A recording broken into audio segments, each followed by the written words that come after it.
And we are back. We just finished Area 1, and we are going straight to Area 13. So technically we're He actually just went past the most impossible boss fight ever. Nah, I just went through half of the game.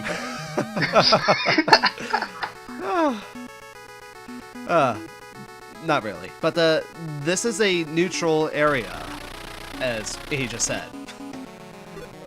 Basically, the gimmick behind this area is that you're not allowed to attack at all. Because if you fire your gun, they will start swarming you. Ooh! I will take care of you by walking that way. Yeah, I don't know any legendary heroes. But seriously, like that guy from earlier, I'll take care of you. Is he even referring to us? I don't even know. This is a neutral area. I forgot the towels. Hey, you, I'll take care of you. And he goes to full towels. I'm gonna laugh if you accidentally fired your gun in this area. Yeah. Well, I think if the bullet connects near anyone, then then the guys who run the neutral bases will come swarming at you, and they will continue to swarm at you until you leave the area. Because no one is meant to attack each other. I think there is a contradiction in that later in the game, though I don't quite know. And by the way, that gray room we were in, you're going to see that room a lot. Just so you know. And we're about to intercept it. Oh, not quite. So let's go straight to Area 4. I don't really know why they named the levels in those orders. But, oh yeah, and this is where you select your inventory. And what we picked up is a flare bomb. Which, this is the only level which you need the flare bomb. Oh, it's dark? Well, just press the start button. Everything is light again. Is it gonna dim dark again, or is it permanent? Nah, it's permanent. Which, I don't really know why they even had that in there, to be honest. I mean, oh, wall. There we go. I guess it was just probably just a way like, hey, can you try? I guess for the for experts or people that can challenge themselves, hey, can you try getting into this room like all where it's like all dark or whatever? Ah, that would be a nightmare. I don't need a fuck about it. Oh yeah. Oh, and another gimmick in this game is that at the inventory screen, you notice that little red-looking walkie-talkie or backpack-looking thing. Vaguely.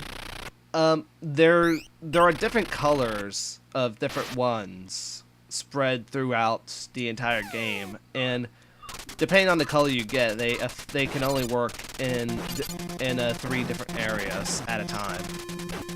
And the one we got will work for the areas you just described. I got short-term memory. I think the next one's 5. I'm sorry.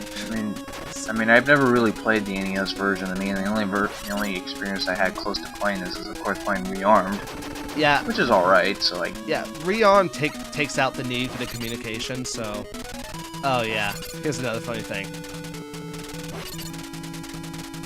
Good thing my... Awkward physics. Good thing his hair was spiky enough, otherwise he would have just bumped into the wall. Japan these days, you know? Or Capcom logic, as I like to put it. I mean, the hair is so spiky, it'll go through the ceiling. Every time I see everything logical in a Capcom game, I just say Capcom logic. Yeah. And here's another boss fight. Oh gee, I wonder if it's gonna put up more of a fight than the previous one. Actually, yes, he does. I spoke too soon, didn't I? Well, this is actually kind of annoying. I'm not sure if it's because I forgot a certain mechanic in this game, but I had a lot of trouble fighting this boss. Now, I could end it right now and destroy that reactor, but I decided, no, you know what, give it a chance. Now,